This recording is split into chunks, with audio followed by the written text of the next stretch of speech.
Oui, coquine. Aujourd'hui, j'aimerais vous parler de quelqu'un qui défonce tout, qui a une très grosse queue.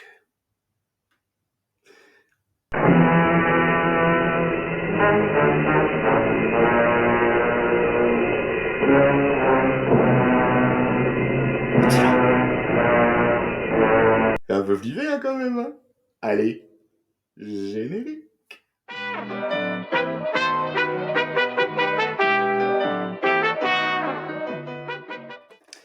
Ça commence en 1954.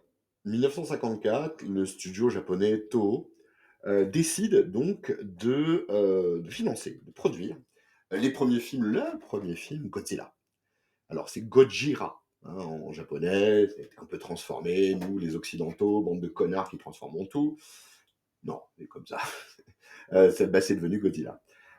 Concrètement, c'est un grand pas à la fois dans le monde geek, comme on l'appelle communément, les univers de l'imaginaire, et pour ce qui est donc de ce qui va suivre pour toutes les générations derrière, même au niveau du cinéma. Ça inaugure en fait les premiers films avec des gros monstres et ce qu'on appelle communément les kaiju, en fait, hein, pour le coup, hein. Donc, le premier film de 1954, c'est une bombe, littéralement. Alors, je vous dirai pas, je vous mentirai pas, il a un peu vieilli, hein. Mais vraiment, il y a déjà tout dedans, quoi. Il y a déjà tout ce qui va finalement aboutir à ce genre très particulier encore une fois, des kaiju. Et puis c'est aussi le papa de ce qu'on appelle le Sentai, en fait, hein, mine de rien, parce que tout ce qui est après séries télévisées dites de super-héros, genre Power Rangers, etc., etc., il y a toujours un moment. Alors je parle pour les plus anciens d'entre nous, pour les Bioman, les X-or, les trucs comme ça. Il y a toujours un moment où le héros, Spectreman, tout ça, se retrouve à chicoter des gens, pas des gens du tout d'ailleurs, des monstres, hein, dans des villes à Marave à moitié. Voilà, c'est exactement ça, c'est du rampage, hein, pour le coup. Donc voilà, Godzilla naît en 1954.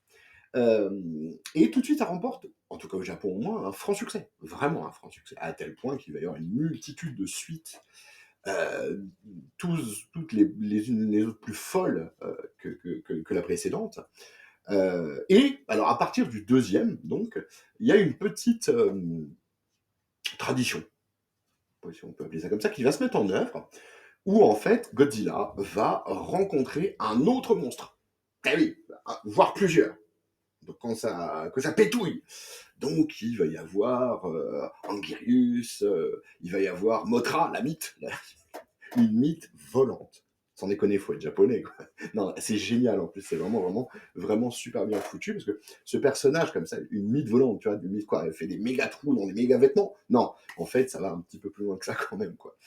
On va avoir le droit à un space Godzilla, on va avoir le droit à un mecha Godzilla parce que les humains pour répondre à Godzilla, voilà. Et au tour à tour, ce personnage va être destructeur, incroyablement destructeur. C'est même sa base en fait, hein, parce que la symbolique de Godzilla, c'est un peu, par un exorcisme, mais pas loin, du trauma d'Hiroshima et Nagasaki, hein. Je rappelle que pour ceux qui connaîtraient absolument pas le monstre en question, c'est un énorme lézard qui est né après, donc, en tout cas, c'est comme ce qu'on nous dit plus ou moins, qui est né après Hiroshima et Nagasaki, donc c'est l'horreur et la terreur nucléaire en fait, quoi. Et d'ailleurs, au-delà de sa masse, et stockman, etc., il va balancer d'énormes rayons. Alors ça dépend des films, hein, des fois c'est du feu, des fois c'est... Mais très fréquemment, il y a un lien avec donc le nucléaire, hein.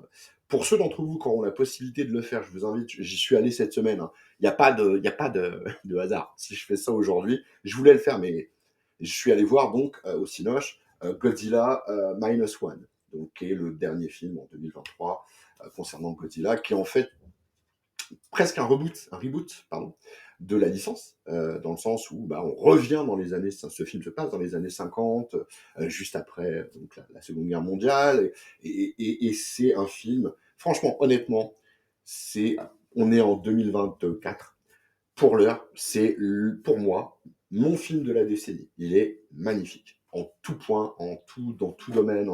Le personnage de Godzilla, enfin la créature de Godzilla est super respectée. Elle reprend certains préceptes et principes de base par rapport à la culpabilité, par rapport à ce que, au danger représenté par le nucléaire. Enfin, c'est enfin, le jeu d'acteur, le jeu d'acteur, la musique, la réalisation, la photo, tout y est. Tout y est. Alors, en France, on n'en dispose que d'une version originale sous-titrée, mais sans déconner, c'est un film splendide, humain, très humain. Parce qu'en fait, Godzilla, on a tous l'impression que c'est juste un gros con avec un gros dino qui crache le feu et qui pète tout. Eh ben non, il y a toujours un petit message sous-jacent, il y a toujours des petits trucs. Les personnages humains ont beaucoup d'importance parce que bah, voilà, c'est pas que des connards qui courent dans la rue en regardant derrière eux, et puis ils se font marave. Non, ça va un peu plus loin que ça quand même. Il y a un vrai attachement, il y a vraiment des personnages très très forts, y compris chez les humains. Et, ça joue pour beaucoup dans l'attachement qu'on peut avoir à ce genre de film. C'est pas juste je m'arrave la ville, quoi. Tokyo est rasé pour la 49e fois. Non, non, c'est pas ça. Il y a plein de choses, il y a plein de petits messages. Il y a un film de Godzilla, alors des années 60, je sais plus à quelle date précisément, où en fait on s'aperçoit qu'il y a des extraterrestres qui manipulent les kaijus, ou alors dans un autre film des extraterrestres qui veulent récupérer des kaijus pour aller marave un kaiju qui est sur leur propre planète. Enfin, il y a tout un délire autour de l'ingérence de l'étranger, etc., etc.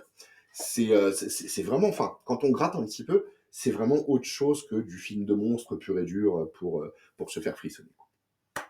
Donc, vous l'aurez compris, sans être un super spécialiste du domaine, je ne vous mentirai pas, mais je suis un bon amateur, on va dire, des kaijus au sens général, et puis du grand maître, du roi des monstres, c'est comme ça qu'on l'appelle, Godzilla. Et donc, bah, il n'était que logique que je me penche un petit peu sur les comics. Et je vais vous en présenter 3. Tous parus chez le même éditeur en France, pour une somme modique. Alors, c'est Vestron, un éditeur plutôt cool qui prend des risques. Hein. C'est vrai qu'il y a des gens qui vont dire ah ouais mais le format est petit, ah mais c'est un petit peu cher pour ce que c'est.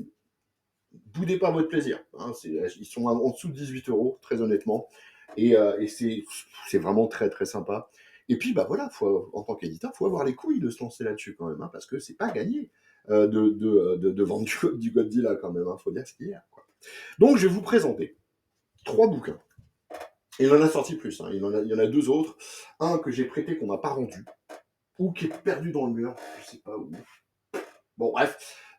Et un autre que j'ai pas encore acheté, que je sais pas si je vais l'acheter, parce que c'est un crossover Godzilla Power Rangers. Je suis pas ultra Power Rangers. J'aime bien, hein, ça me fait délirer, mais pas au point forcément de mettre la thune dedans. Voilà. Là, pour moi, je vais vous montrer donc mes 3 favoris, très honnêtement. À commencer par et regardez les coups sans déconner. Il y a du caractère japonais, il y a du voilà, et puis le personnage est bien mis en valeur. L'arrière, il y a une couverture variante qui est vraiment super jolie, très comment dire, euh, ouais, c'est années 70, un peu dans le style, vous voyez, avec le tout en couleur, etc. Vraiment sympa. Donc le premier, c'est Godzilla in Hell. Alors, Godzilla in Hell, quoi c'est que c'est-il Quoi que c'est que c'est-il Bah, il fallait s'y attendre, hein, à force de faire le con aussi. Il meurt, Godzilla, il est mort, il est décédé. Alors, en fait, ça rend hommage aussi à un film, dans plusieurs films en réalité, mais dans lequel, notamment dans un des films, on a un monstre qui arrive à le tuer, en fait, hein, qui arrive à le tuer d'une mort grave, hein, il est grièvement décédé. Et ça explique le voyage de Godzilla en enfer. Donc, c'est un peu. Alors, j'allais dire, c'est un peu comme Dante, faut pas non plus. Pas, une divine comédie, c'est pas du XIIIe siècle non plus, le bordel. Mais voilà, concrètement, il va franchir des enfers différents, un enfer de froid, un enfer aquatique, et à chaque fois, il va rencontrer donc un des monstres qu'il a ultérieurement vaincu. Voilà. Donc ça, ouais, c'est un petit peu. Alors c'est un peu. Alors ah oui, pardon, j'allais oublier. Excusez-moi. Ouh là là, pas complet le monsieur. J'allais oublier de vous dire que le truc vraiment cool, que j'ai trouvé vraiment cool, c'est qu'il y a quasiment pas de texte, mais quasiment pas en fait. Hein. Il y a un chapitre qui nous guide un peu, qui nous met des petits encarts, voilà. Mais dans tout le reste des chapitres, c'est véritablement c'est du sans texte. Voilà. Et les images suffisent à elles seules. Hein. Alors c'est très très beau en plus. Hein. Voilà, on met en avant évidemment le monstre principal, Godzilla, mais pas que. En fait, hein, Et donc, il va affronter les monstres un par un, en fait, en fonction des cercles de l'enfer, hein. C'est pour ça que je faisais un peu une référence à Dante tout à l'heure. D'ailleurs, il y a, ouais, c'est un peu infernal hein, comme truc, il y a carrément des démons, hein, littéralement.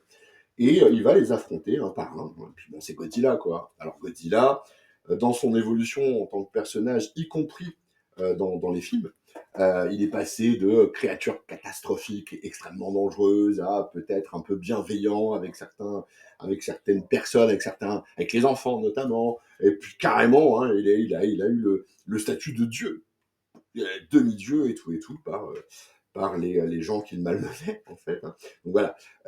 Et ben voilà, on retrouve un petit peu ça là-dedans, c'est-à-dire que on voit au travers des différents tableaux, parce que chaque issue qui est collectée là-dedans est en fait un tableau d'un enfer différent. On voit aussi les différents statuts qu'il aurait pu avoir. Il va même aller jusqu'à combattre les anges, hein, parce que à un moment, il lui dit bon bah écoute, faut que tu choisisses, hein, c'est soit l'enfer, c'est soit le paradis. C'est Godzilla, il nique tout. Godzilla, il te fume. Même pas, quoi. Il te nique. Il te nique. Donc c'est vraiment, vraiment cool. C'est vraiment un... Alors en plus, il y a des noms, il y a James Stockway dedans, etc. Stockway qui est pas mal quand même à Godzilla, puisque c'est celui que j'ai pas, évidemment. Il en a fait un qui est vraiment très très sympa. Eggleton dedans, etc. C'est vraiment, vraiment super bien fait. En plus, le travail d'édition est plutôt cool parce qu'on vous met plein de couvertures variantes, en fait, hein, à la fois dans leur version noir et blanc et dans leur version couleur, hein, avec des monstres différents, bien sûr, à chaque fois. C'est vraiment très, très cool. C'est vraiment très sympa. Hein, c'est un objet un peu étrange, hein, dans le sens où, encore une fois, il y a très peu de texte, hein, mais ça reste vraiment bien à lire. C'est ça vous colle une fissure optique. Tu vois, c'est paf, il y a des trucs, tu te dis, oh putain, et tu sens la puissance des combats, tu sens la force des bestiaux et tout. Et puis il y a des décors infernaux et tout, il y a des créatures. Non, c'est vraiment, vraiment super cool. C'est vraiment très, très bon. C'est vraiment bien fait.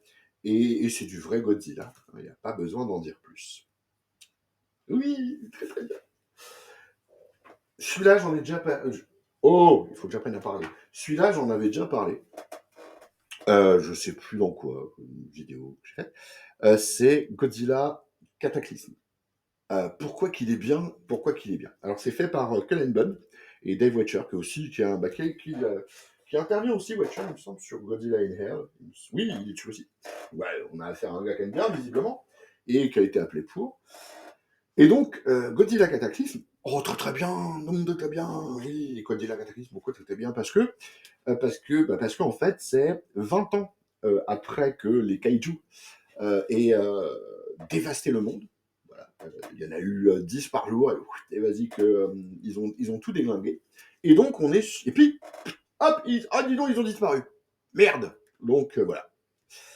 Ça fait 20 piges qu'on les a pas revus, ces cons-là. Donc les humains vivent dans un monde post-apocalyptique, hein, évidemment, avec très très peu de ressources. Mais bon, ça va. Ils font, alors ils ont des petites traductions. Là, c'est pareil, c'est dans celui-là, tiens, justement, où il y a une partie des survivants qui estiment que ce sont des divinités. Il y a un rapport à la divinité qui est très intéressant d'ailleurs là-dedans. C'est est-ce que ce qui nous dépasse est divin? Euh, ils font le parallèle avec les typhons, les choses comme ça. Enfin, c'est vraiment, vraiment, vraiment très, très, très bien réfléchi, bien pensé. Encore une fois, et c'est ce que je vous disais tout à l'heure, c'est pas que du gros monstre qui déglingue tout. Hein, ils en vont un peu plus loin. Et donc, dans cette histoire-là, donc, on a un vieux. C'est toujours cool de mettre du vieux dans tes histoires, tu vois, si tu veux. Voilà. On a un vieux qui, visiblement, a un lourd secret dans son passé. Et il y a son petit-fils et des potes à lui qui ont pris l'habitude d'aller dans les ruines des villes et de récupérer des bordels, tu vois, de récupérer des trucs je sais pas, des jouets, des livres, des conneries, tu vois, enfin des trucs que les gens veulent récupérer pour pouvoir vivre un petit peu mieux, tu vois, et, voilà. Et donc ils y vont comme ça, ils ont pris cette habitude-là. Donc le vieux est toujours un peu en disant faites gaffe quand même parce que merde c'est chaud. Et les jeunes, bon, ils se foutent de sa gueule. Non, si, un petit peu. Ils se foutent de sa gueule. Et donc, au cours d'une de ces escapades urbaines, eh ben, en fait, les jeunes, ils vont trouver que, déjà, il y a de la végétation là où il n'y en avait pas avant. Chelou.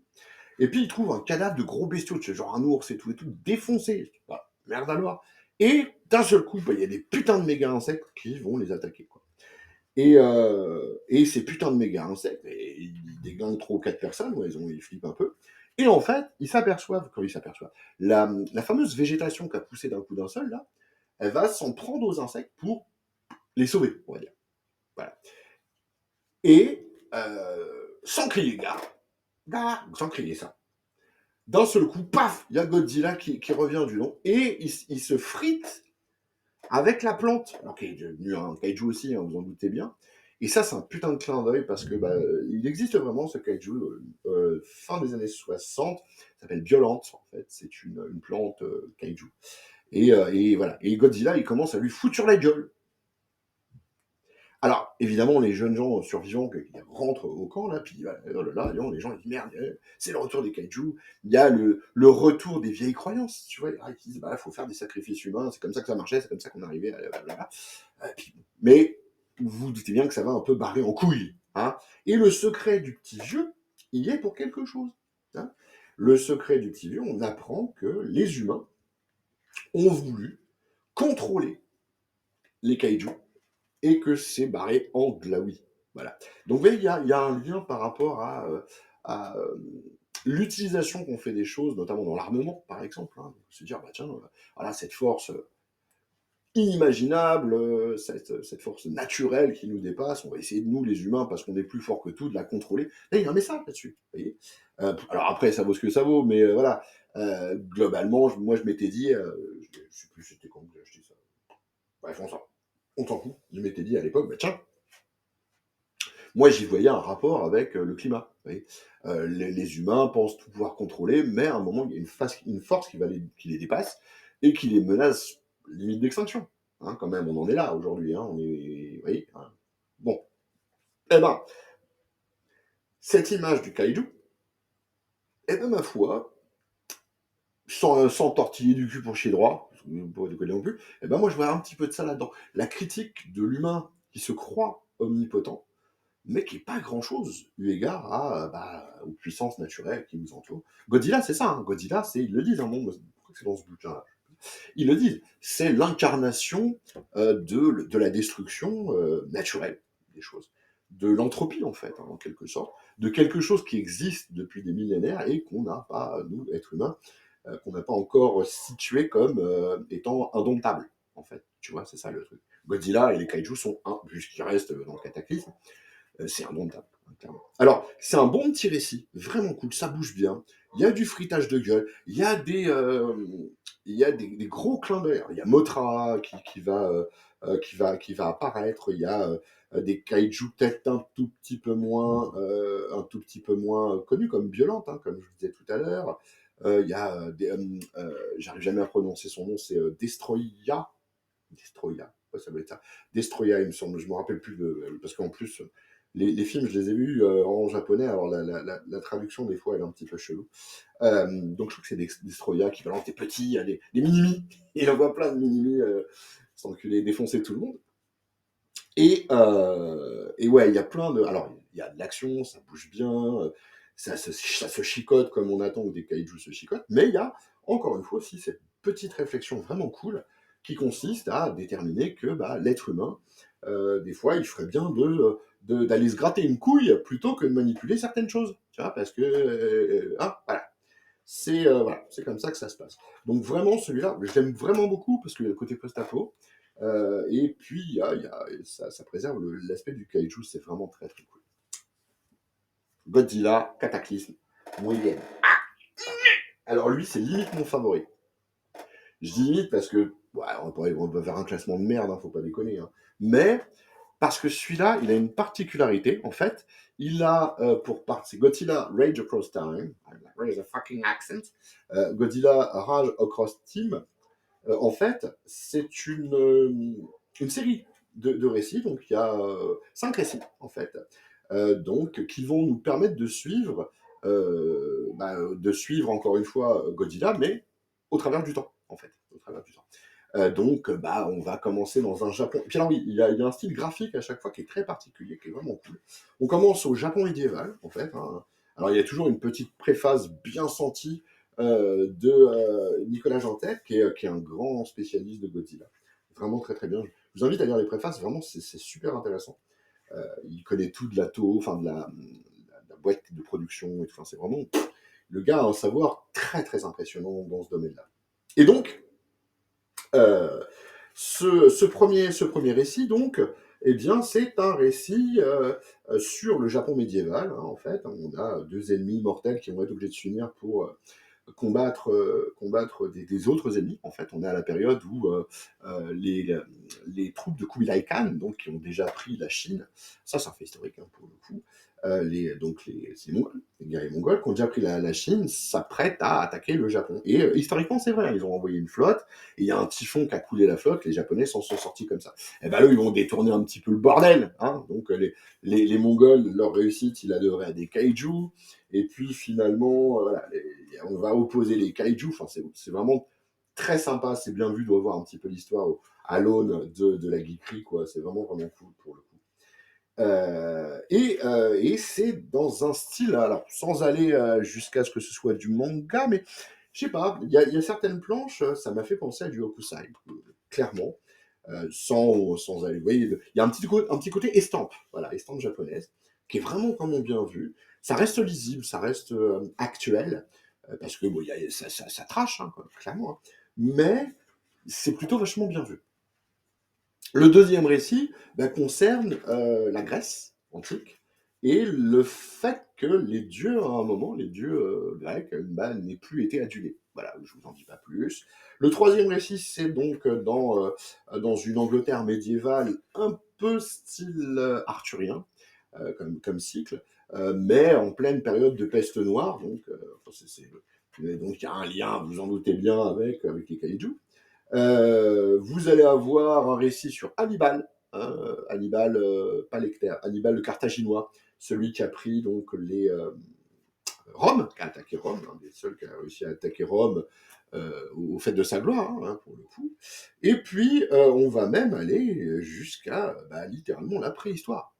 Vous voyez. Donc il y a 5 époques comme ça, qui est vraiment bien. Et alors, il y a un fil rouge dans tout ça, puisque on suit dans chaque récit, on suit donc un. Alors, c'est une archéologue, un anthropologue, ou l'inverse, je sais plus. Enfin, c'est deux scientifiques qui, à notre époque, qui voyagent de spot en spot pour trouver ou retrouver les liens. Alors évidemment, il y en a un qui est, donc c'est Benjamin Thompson, professeur d'histoire et archéologue, cryptozoologiste, et l'autre c'est archéologue tout court. Voilà. Et donc lui, il est passionné des complots, des histoires cachées, machin, machin, et il essaye de faire des liens entre tous les événements que je viens de citer, et il fait le lien, évidemment, vous l'aurez compris, par le biais de la présence des kaiju. C'est vraiment super bien foutu, parce que ça permet à plein d'artistes, encore une fois, d'y mettre leurs pattes un petit peu, et ça permet de se dire que les kaijus, ça existe depuis très très longtemps, évidemment, c'est rigolo, ça met une espèce de mythologie en place, en fait, quoi, pour le coup. Et de placer ces kaijus à différentes époques, dans différents contextes. Et c'est vraiment vraiment bien, parce que tu vois que c'est adaptable, ce genre de truc, à plein de types de récits, dans plein d'environnements différents. Et c'est vraiment.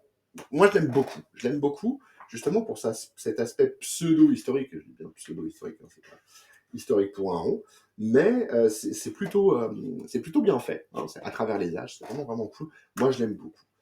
Alors, je ne l'ai pas ici, comme je vous le disais tout à l'heure, c'est dommage, je ne pourrais pas vous montrer. Il y en a un qui s'appelle Godzilla Half Century War. Donc, on peut traduire ça par un demi-siècle de guerre, en fait, où on va suivre. Alors, ça aussi, il est super. Alors, c'est James Stockwell, là, il le fait tout. Il fait tout. Il fait tout, ce monsieur-là. Là aussi, c'est intéressant, parce que. Pourquoi? Parce Putain, je suis fatigué. Parce que en fait, on suit, un militaire, qui était dans un tank en 1954 à la première apparition de Godzilla, en fait. Et pendant 50 ans, il va être, confronté, à Godzilla. En fait, Sogui, il a fait un truc super malin, enfin je trouve. Il va reprendre des points essentiels, des films, en fait, et il le fait vivre à un personnage. Vous voyez? C'est un petit peu comme, ah non, pas du tout. Non, j'allais dire une grosse connerie. J'allais dire, c'est un peu comme The Marvels, tu sais, où c'est le photographe que tu suis et qui voit les héros. Bah, là, c'est un militaire que tu vas suivre, mais en fait, bon, il a une partie très active avec les kaiju, enfin, avec le roi des monstres. Et pour le coup, ouais, il y a un peu de ça, parce qu'il y a une histoire de personnage externe, qui n'est pas le monstre qui va suivre la créature principale au travers du temps, au travers des époques, quoi. Et c'est vraiment bien, parce que, encore une fois, Stokoway, il va prendre des points qu'il a certainement très... On sent que le mec s'est documenté de sa race, ou alors que c'est un vrai gros fan de ouf.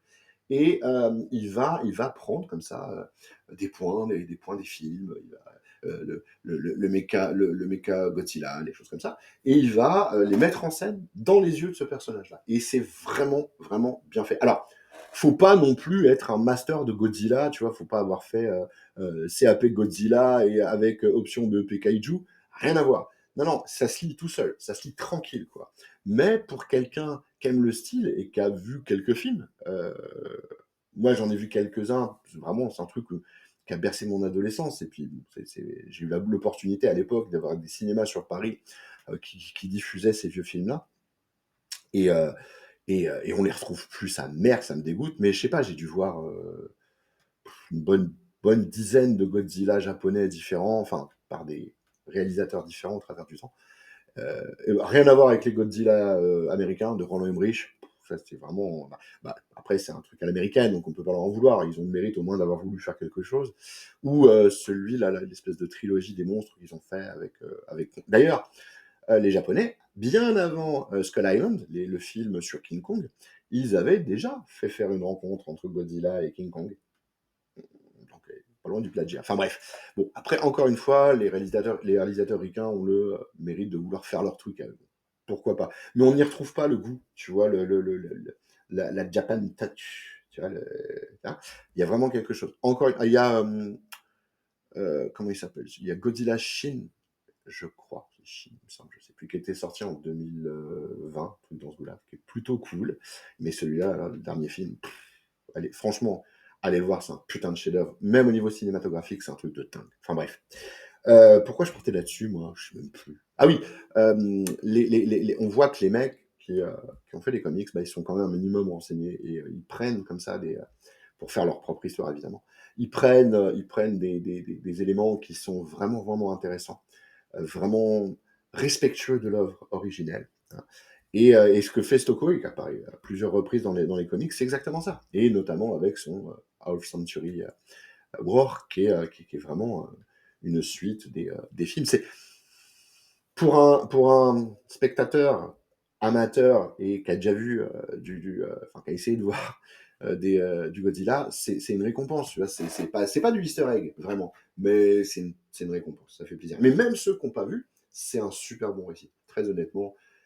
Enfin, si vous voulez tenter un truc, allez-y là-dessus, hein, sur Half Century, Half Century War. J'arriverai jamais avec ce putain de titre. Ou alors, encore une fois, Rage Across Time. Enfin, c'est ce qui est intéressant, même, et tout ça, c'est chez Vestron, hein. Ce qui est intéressant, c'est que justement, vous avez le choix. S'il y a d'histoire qui vous plaît davantage qu'une autre, et ben voilà, vous avez l'opportunité de le faire. Jusqu'au crossover que j'ai pas lu, encore une fois, alors ça doit être les Mighty Power Rangers, ou Morphine Power Rangers, je sais plus. Bon bref, où il y a un truc, je vais peut-être me le trouver, je vais essayer, je sais pas encore, je vais voir, parce que là ce serait vraiment du Sentai, du Super Sentai face à des kaiju. Ça peut être cool, hein, mais je sais pas si c'est vraiment le propos de base. Voilà, mais bon, moi mes coquinous, voilà, je vous avais dit, hein, je vous ai parlé du gros monstre à la grosse queue. J'espère que ça va vous intéresser, j'espère qu'il y a parmi vous des gens qui vont se pencher dessus, c'est vraiment cool. Les connaisseurs, eh ben, c'est un petit plaisir. Ça va vous faire du bien de lire ces trucs-là. Vous allez voir, c'est vraiment cool. On retrouve un état d'esprit qu'on retrouvait dans certains films. C'est pas trop américanisant. Et ça, c'est cool pour le coup. C'est vraiment bien. On garde l'idée de base de ce qu'est Godzilla. Godzilla. Godzilla. Et non, vraiment, vraiment, c'est très, très bon. Je vous invite donc, en plus, c'est un petit éditeur, faut l'aider, quoi. Merde. Un petit éditeur qui fait plein d'efforts, et en plus, qui se fait voler des trucs, genre, il peut plus faire Alien, il peut plus faire Predator depuis le rachat de la Fox par Disney, maintenant c'est Marvel qui fait. Bon, un peu con, bref. Mais voilà, il fait du G.I. Joe, il fait du Transformers. Je vous parlerai de Transformers un jour, c'est très très sympa. Voilà. J'espère que tout ça vous aura plu. Je vous fais des bisous. Allez, des bisous, oui.